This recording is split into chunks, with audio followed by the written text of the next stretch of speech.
Life is a calculated risk. It's risky to get out of bed in the morning, but people also die in bed.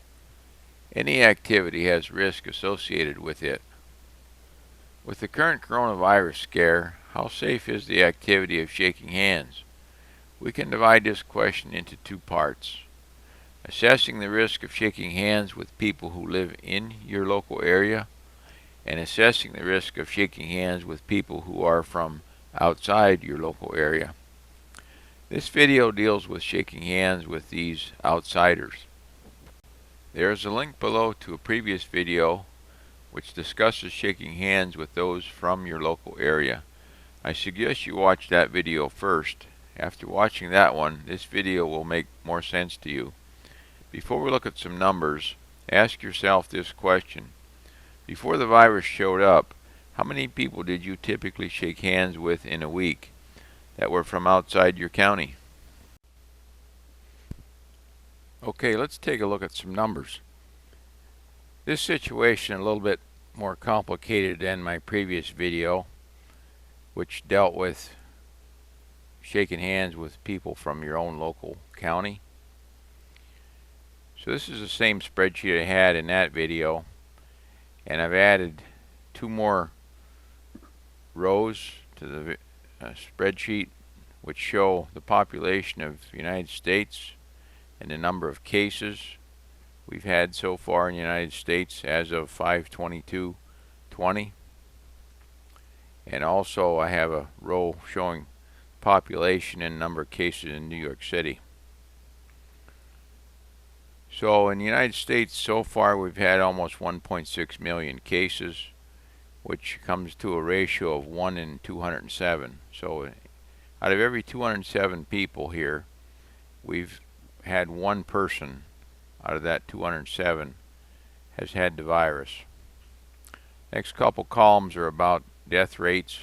I'm going to skip them for this video and move to this column here, which is how many handshakes per week I estimate I do with people outside my county. And I have a number of 3 for me, and you can answer that question for yourself to get a little feel for whether your risk is higher than mine.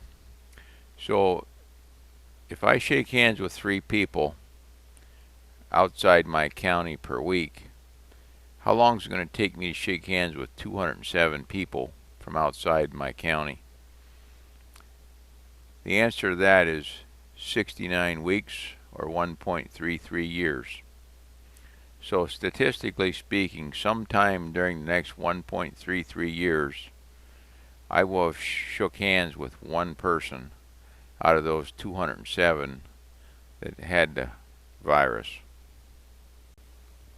So this shows us the risk factor for the average, regardless of where the visitors come from, any other county in the United States to visit.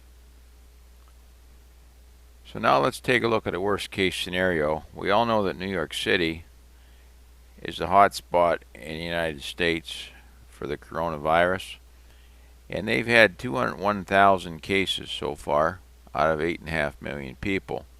So that's a ratio of 1 in 42. So out of every 42 people that live in New York City, one person has had the virus. So now if we come over to this column 3, handshakes per week, the question is, how many weeks will it take to shake hands with 42 people from New York City that visit our county? Turns out it's 14 weeks, or around 2.5 months.